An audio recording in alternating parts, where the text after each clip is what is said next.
Welcome to the Cold Start lesson, Cadet. Today we will practice starting up the Huey and getting her ready for flight. Press the spacebar key when you are ready to begin. Before we begin, press right Control and C to close the cockpit doors. First, we need to provide electrical power to the aircraft. This can be done with the help of the ground crew, but we'll use onboard power. Take a look on the overhead console. On the AC power control panel, set the AC phase voltmeter selector switch to AC and the inverter switch labeled INVTR to off.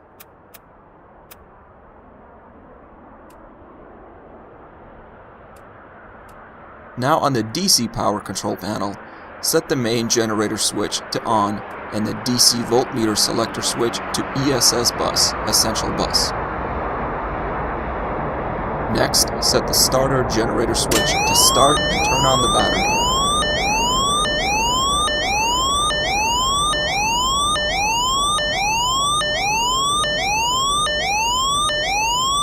Don't worry, that's just the low RPM warning blaring, which is normal right now.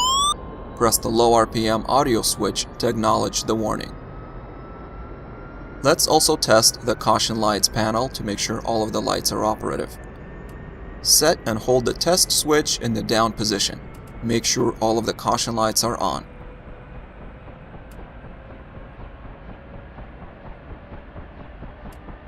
Next, on the engine control panel, set the main fuel switch to on and the governor switch to auto. All other fuel switches should be off. On the miscellaneous control panel, set the hydraulic control switch to on, the force trim switch to on, and make sure the chip detector system is set to both. Before starting the engine, we need to make sure the throttle is set to idle. The throttle is located on the grip of the collective control handle next to the pilot's left leg. The throttle is twisted left using the page up key to increase it, and right using the page down key to decrease it. Press and hold the page down key for a few seconds to make sure the throttle twist grip on the collective control handle is set to the idle stop position. Also, make sure the stick and pedals are in the neutral position and the collective is fully lowered. You can check the position of the controls on the controls indicator by pressing right control and enter. To start the engine, you will need to press and hold the home key on the keyboard to pull the engine start trigger located beneath the switch box of the collective control handle. As the engine spools up, you will need to monitor the engine instruments and the clock. The engine start button needs to be held down until the gas producer speed reaches 40% or 40 seconds have passed on the clock, whichever comes first. You should also see the rotor begin to turn around 15% of gas producer RPM. If this does not happen, abort the start sequence. Whenever you're ready, begin the ignition sequence by pressing and holding the home key on the keyboard to pull the engine start trigger. Don't forget to note the time and watch the gas producer indicator.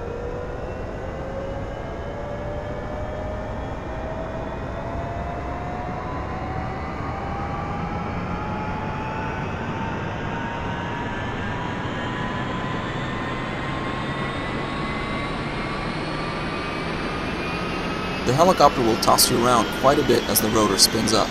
Let me know if you need to use the bag.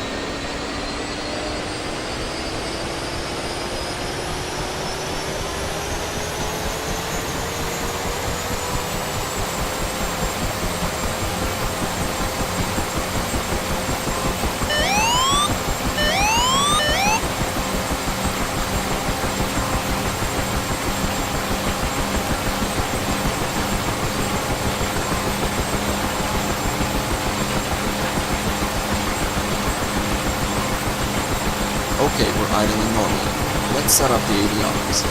Back on the overhead console, turn on the inverter by setting it to main on.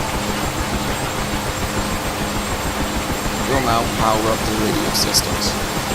Set the AM-APX-72 transponder to standby, STBY, by right-clicking once over the master switch. Turn on the AM-ARM-82 UH-1 NAVCOM radio by right-clicking on the power switch once.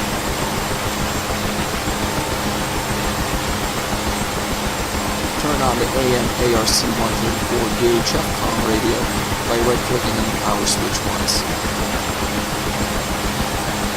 Turn on the AM-ARC-51BX UHF radio by setting the function switch to T-on, transmit receive. Set the interphone selector switch to 3 to set the UHF COM radio for transmission. This will allow you to communicate with ATC. To communicate with wingmen, you will usually transmit over the UHF radio, which is position 2 on this switch.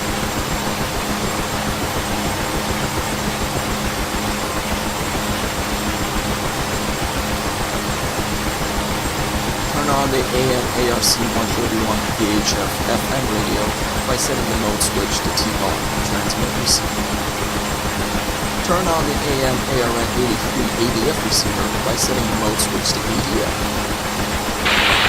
To complete the avionic setup, set the starter generator to standby STM1 on the overhead console.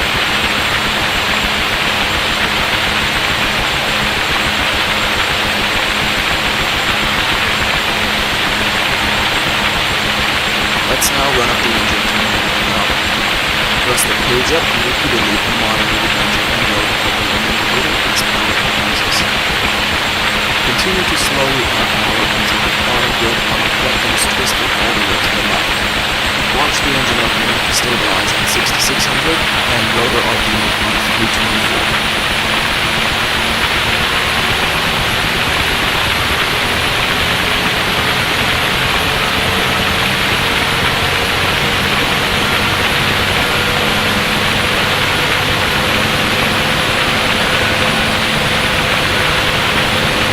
Right-click over the test switch and master output to reset the master function. If the engine update is on,